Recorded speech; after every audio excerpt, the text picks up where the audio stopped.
Muito bom dia para você, eu sou Júnior Moreira, este é o Conversa de Redação e comigo para debater os principais temas do dia, jornalistas Eduardo Costa, William Travassos e Marcelo da Fonseca. Olha só, pessoal, um levantamento divulgado pela Polícia Rodoviária Federal aponta que as apreensões de drogas em rodovias do interior de Minas Gerais neste ano já superam os números de 2024. Foram apreendidas 35 toneladas de maconha, 10 toneladas a mais do que foi registrado no ano passado. As ocorrências de cocaína, segunda droga mais apreendida em Minas, somam 545 quilos, ou seja, meia tonelada, né?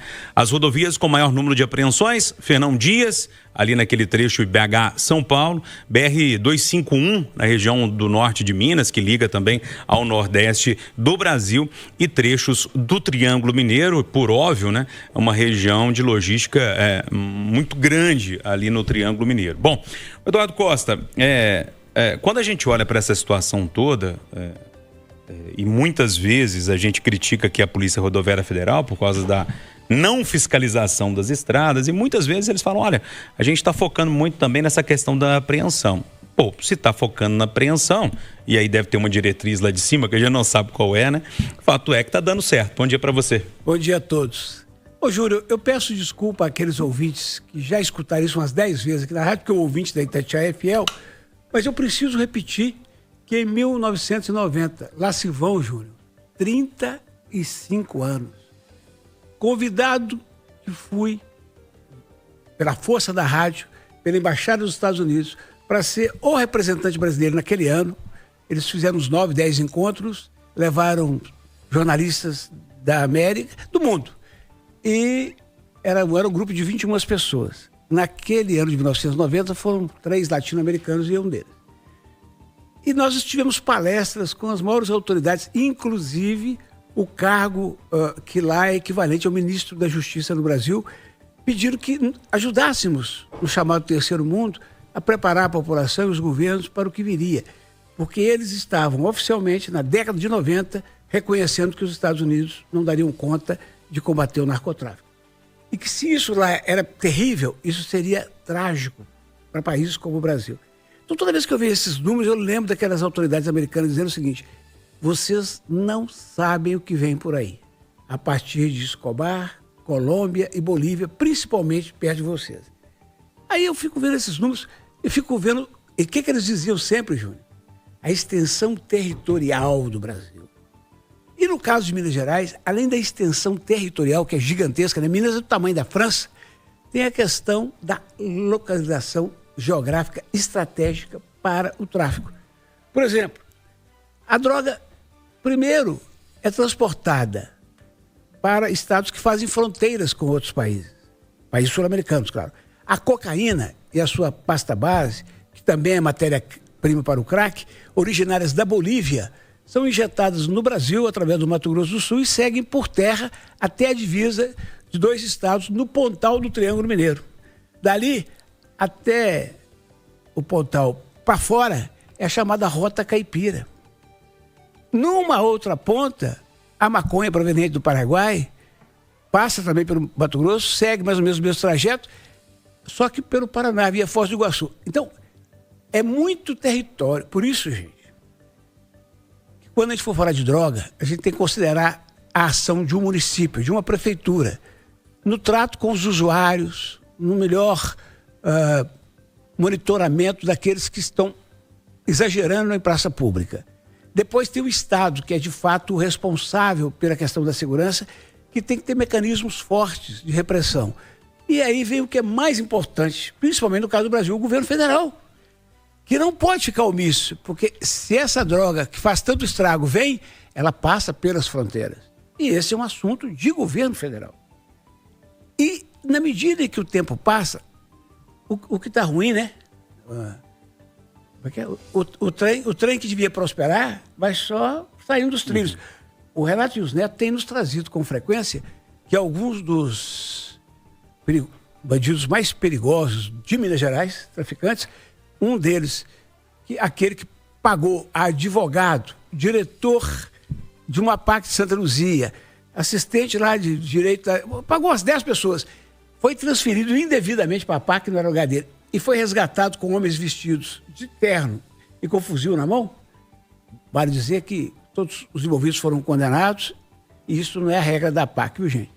Mas esse moço, fugiu o nome dele aqui, eu acho que é Dante, um bravo, está na Bolívia, morando na Bolívia. Tem pelo menos 4 chefes desses tráficos que estão matando aqui na Praia do Lopes, para todo lado, morando hoje, já não é mais na Rocinha, é na Bolívia. Tamanha a grandeza que os caras têm e tomaram. Então, esse relatório, Júlio, ele não só significa números, não. É um alerta. Um alerta que pode ser dos últimos, antes que a gente perca o controle absoluto da situação. O Renato passou para mim aqui, ó, é Dalmo. Dalmo, verdade. Já tem até uma tropa dos Dalmo aqui que aterroriza a cidade. Ô William Travassos, essa questão que envolve a apreensão de drogas, um número maior, isso não quer dizer que teve um maior movimento de drogas, mas que teve maior a apreensão desses produtos nas rodovias aqui de Minas Gerais. Bom dia. Bom dia, Jânio Moreira, bom dia, bancada, bom dia, os ouvintes da Itatiaia. Eu, desde setembro ou outubro de 2023, venho acompanhando, é claro, de longe, através das informações em função de entrevistas, de bate-papo, o trabalho da Secretaria de Justiça e Segurança Pública do Estado de Minas Gerais, responsável pela integração das forças. E o que a gente observa aqui ao longo dos anos, Minas Gerais deu um passo muito importante nesse intercâmbio com Mato Grosso do Sul, São Paulo, Rio de Janeiro, com os estados das regiões Sul, Sudeste. Então a troca de informações, ela aumentou. Eu tive a oportunidade de gravar com o subsecretário de integração da Sejusp, o Cristian Viana, um especialista no enfrentamento às organizações criminosas. Esse material vai ser exibido no período da semana do Réveillon, e ele falava justamente sobre a mudança de comportamento do governo Zema nos últimos anos. O que aconteceu? Antigamente, quando você precisava de uma informação, em qualquer estado da federação, você conseguia informação porque você tinha um relacionamento pessoal com uma instituição. Então, o Marcelo é da Polícia Civil, eu sou da Polícia Militar. Aí eu chego, Marcelo, consegue uma informação aqui. O governo do estado de Minas Gerais quebrou esse protocolo e agora a informação está unificada, o que permite que as forças de segurança busquem essa informação num centro de inteligência.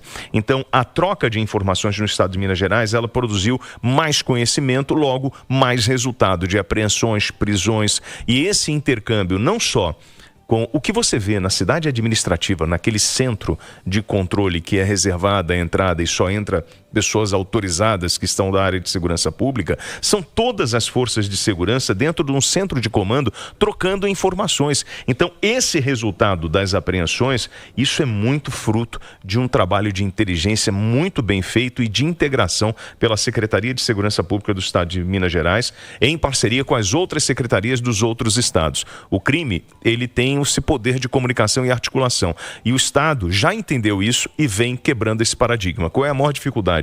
Essas informações, elas não...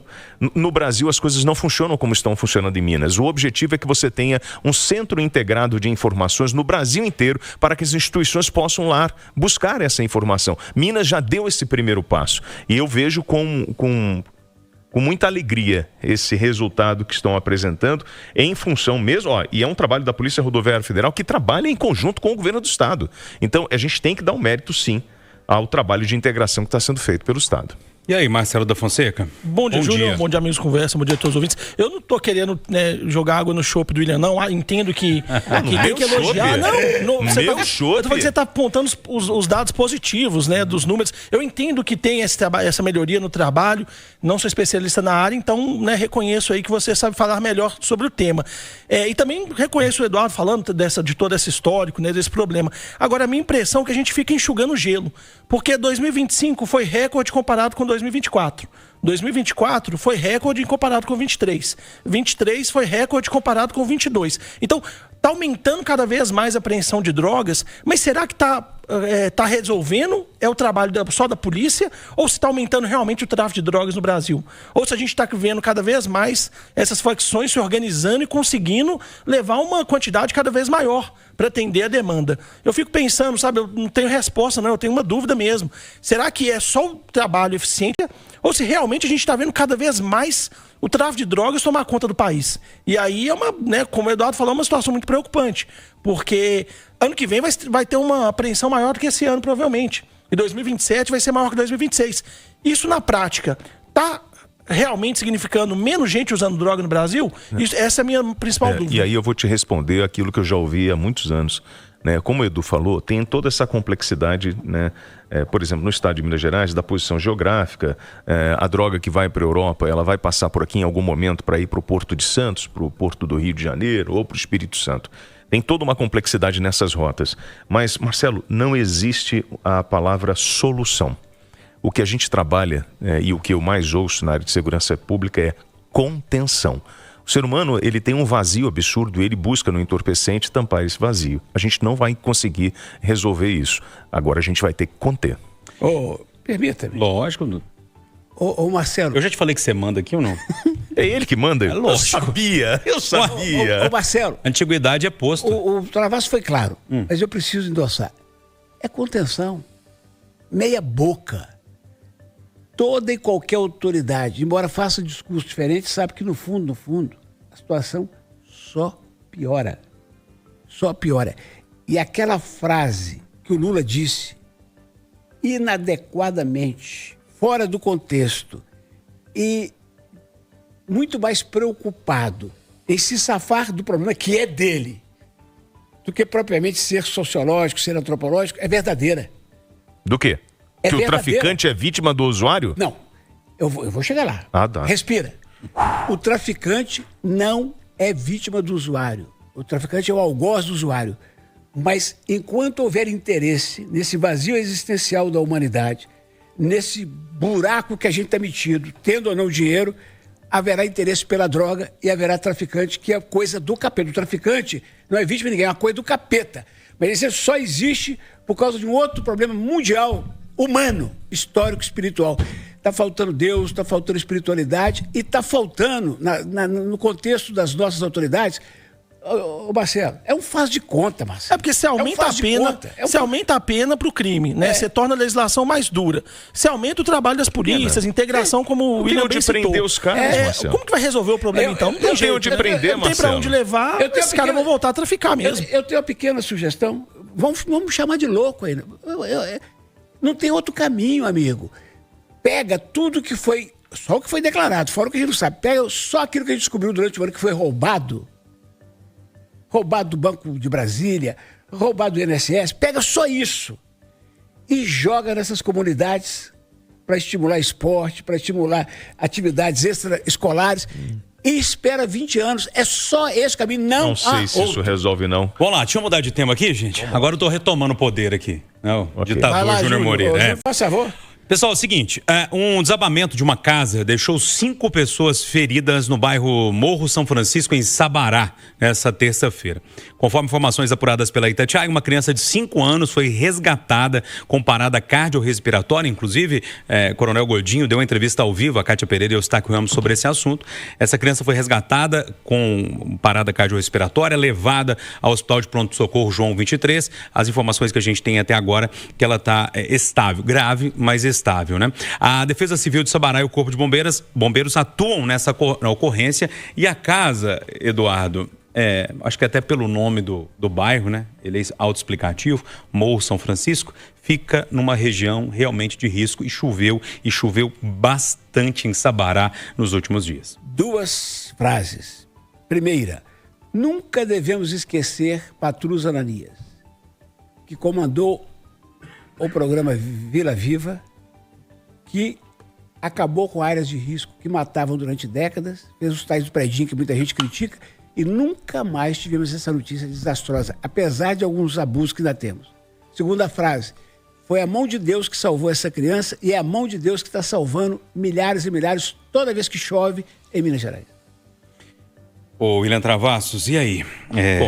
Eu fico com o coronel entrou em contato com você também. Ele me mandou uma mensagem. Não sei se tem alguma novidade. Não, o que ele tinha falado comigo era sobre o Fórum de Defesa Civil que foi realizado na segunda-feira agora.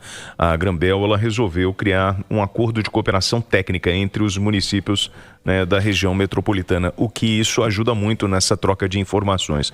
Agora, eu queria muito ver essa integração, porque assim, Belo Horizonte hoje tem uma defesa civil e um monitoramento que é referência no Brasil inteiro. E em função das características, né, das nossas cidades, nós precisamos ampliar esse modelo, né, da cidade de Belo Horizonte para as outras cidades da região metropolitana, e esse acordo de cooperação entre as defesas, né, dos municípios vai trazer um resultado muito positivo. Então, parabéns à turma da Granbel e à iniciativa dessa coordenação. Ô Marcelo da Fonseca, há quantos anos você está no jornalismo? 15 anos, 14, 15. Eu também estou mais ou menos nesse tempo. Não, você está mais tempo que eu, não vem não. Não estou não. Não vem não, você está bem mais tempo que eu. Depois eu vou pedir até o grecinha que você usa, o tom de grecinha que você usa na sua barba, mas é outra história. Porque ele pinta a barba, né? A caju perolada. Mas brincadeira essa parte, eu acho que o assunto é sério.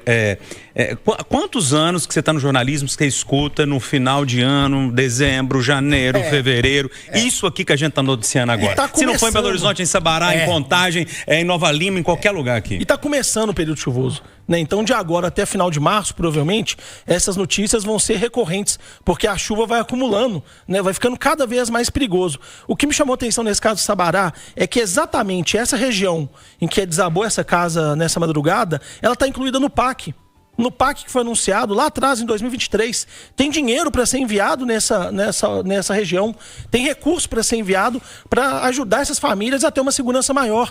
Então, a gente precisa cobrar muito que esses investimentos que são anunciados, né, com estrondo, com palanque, sejam efetivamente destinados aos lugares. Em Belo Horizonte, Júnior, nós vimos nos últimos anos, né, na prefeitura do Fuad Noman, várias obras de contenção em costas. Obras boas. Tanto que esse ano a gente não teve, né, nenhuma vítima, nenhuma morte com algum deslizamento ou vítima da chuva. Então, é preciso que as cidades da região metropolitana também recebam esses recursos, porque a pessoa não tem muita opção. A pessoa que está morando numa área de risco, muitas vezes ela sabe que ali é o risco, mas ela não tem para onde ir.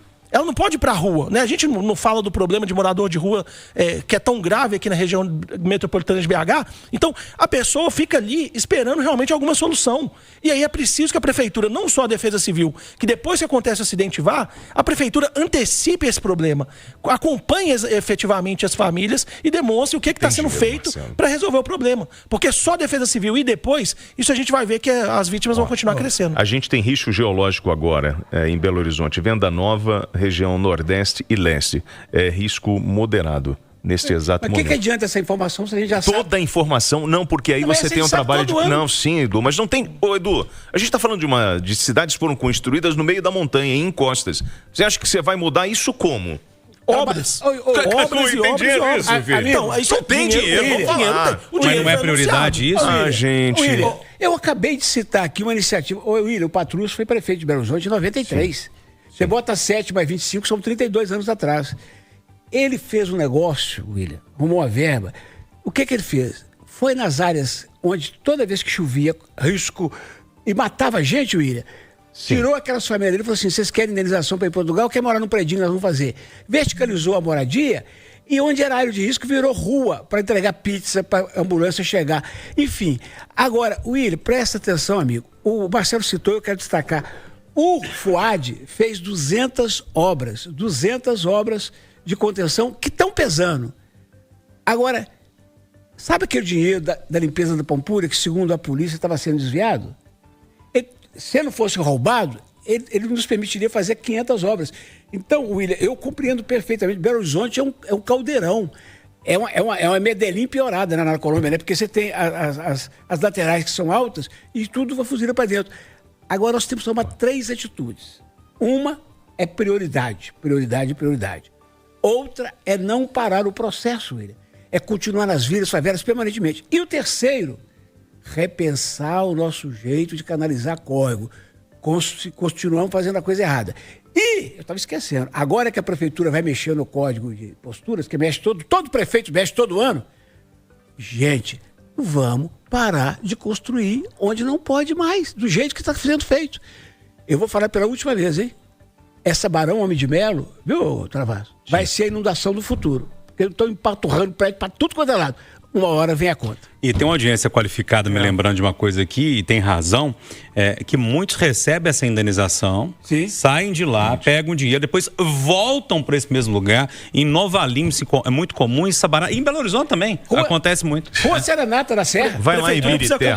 Sustenido, não é? Vai em Birité e olha aquele entorno da Avenida do Sambódromo, naquela encosta inteira. Como é que você remove todo mundo dali, gente? Das casas penduradas do barranco? Começa a remover. Você tem 1 milhão, remove 10 mil. Aqui, eu e o Júnior lembrando, hein? Acho que nem tá mais na defesa. Tá, não. Alexandre Lucas, você tem uma história bonita. Entrevistei uns 20 anos e falava toda vez da Rua Sustenido. Sustenido. O povo foi ocupando, e isso não pode. A prefeitura sem força para encarar a política e a justiça deixando. Vambora? Eu só vou porque o Assis chegou, apesar do trânsito. Eu acho que o Assis vai elogiar o trânsito hoje. Vai sim.